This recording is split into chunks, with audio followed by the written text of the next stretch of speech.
बात बहुत पुरानी है, जब गधे को सिर्फ बोझ उठाने वाला नहीं, बल्कि एक नॉर्मल और समझदार जानवर माना जाता था। तो चलो बच्चों, सुनते हैं गधे की कथा।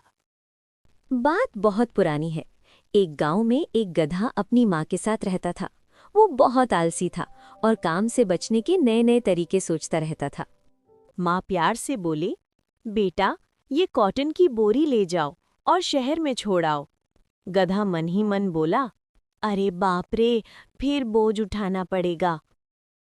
रास्ते में जब गधा नदी के पास पहुंचा, उसे अचानक पिछली बार की बात याद आ गई।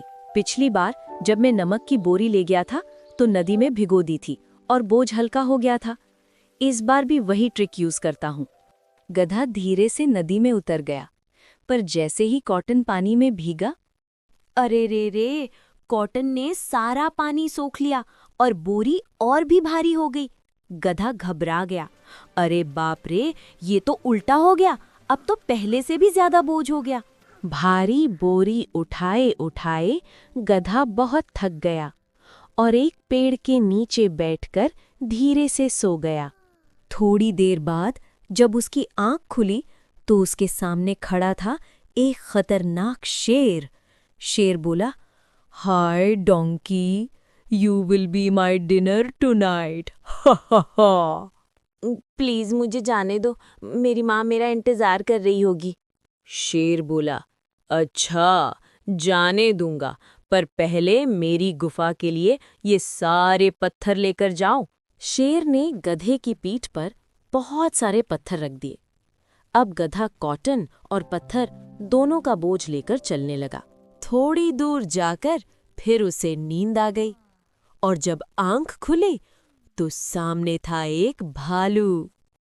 भालू बोला, hi donkey, you will be my dinner tonight. Ha ha हा। गधा रोते हुए, प्लीज मुझे भी जाने दो, मैं बहुत थक गया हूँ। भालू मुस्कुराते हुए बोला, अच्छा, पहले ये सारा शहद मेरी गुफा में रखाओ। अब गधा कॉटन, पत्थर और शहद तीनों का बोझ लेकर चल रहा था। उसे सांस लेना भी मुश्किल हो गया। गधा हाँफते हुए खुद से बोला, हाय राम, मेरी चालाकी ने मुझे ही मुसीबत में डाल दिया। तभी उसे अपने गांव का रास्ता दिख गया। उसने सारा बोझ गिरा दिया और सीधा दौड़ता हुआ घर पहुंच गया। घर पहुंचकर गधे ने माँ को सारी कहानी सुना दी। माँ प्यार से समझाते हुए बोली, बेटा, चालाकी और आलस का नतीजा हमेशा बुरा होता है। मेहनत से काम करोगे तो मुश्किल कभी नहीं आएगी। और बच्चों, तब से गधा बोझ उठाने और बेवकूफ़ी का प्रतीक बन गया। इसीलिए बच्चों, चालाकी से नहीं, ईमानदारी और मेहनत से सफलता मिलती है। और कभी भी आलस मत करो। बाय बाय, खुश रहो।